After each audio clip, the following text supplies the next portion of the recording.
Double barrel ಗನ್ನಿಂದ shoot ಮಾಡಿಕೊಂಡು ಔಷಧ ವಿತರಕ ಆತ್ಮಹತ್ಯೆ ಮಾಡಿಕೊಂಡಿರುವ ಘಟನೆ ಕಾರವಾರದಲ್ಲಿ ನಡೆದಿದೆ. ಕಾರವಾರದ ಪಿಕಳೆ ನರ್ಸಿಂಗ್ ಹೋಂನ ಔಷಧಿ ವಿತರಕ ರಾಜೀವ ಪಿಕಳೆ ಆತ್ಮಹತ್ಯೆ ಮಾಡಿಕೊಂಡವರು. ಅಂಕೋಲ ತಾಲೂಕಿನ ಅವರ್ಸಾದಲ್ಲಿ ಇರುವ ತಮ್ಮ ಮನೆಯಲ್ಲಿ ರಾಜೀವ ಆತ್ಮಹತ್ಯೆಯನ್ನ ಮಾಡಿಕೊಂಡಿದ್ದಾರೆ. ಪಿಕಳೆ ಕುಟುಂಬದ ಒಡೆತನದ ನರ್ಸಿಂಗ್ ಹೋಂನ ಔಷಧ ವಿಭಾಗವನ್ನ ಹಲವು ವರ್ಷಗಳಿಂದ ರಾಜೀವ್ ಅವರು ಮುನ್ನಡೆಸ್ತಾ ಇದ್ರು.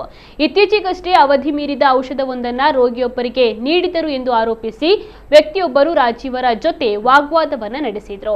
ಅಲ್ಲದೆ ಈ ದೃಶ್ಯವನ್ನ ಸಾಮಾಜಿಕ ಜಾಲತಾಣದಲ್ಲಿ ಹರಿಬಿಟ್ಟಿದ್ರು. ಇದರಿಂದ ರಾಜೀವ ಮಾನಸಿಕ ಖಿನ್ನತೆಗೆ ಒಳಗಾಗಿದ್ರು ಎನ್ನಲಾಗಿದೆ. ಇದೇ ವಿಚಾರವಾಗಿ ಅವರು ಆತ್ಮಹತ್ಯೆ ಮಾಡಿಕೊಂಡಿದ್ದಾರೆ ಎಂಬ ಶಂಕೆ ಕೂಡ ವ್ಯಕ್ತವಾಗಿದೆ.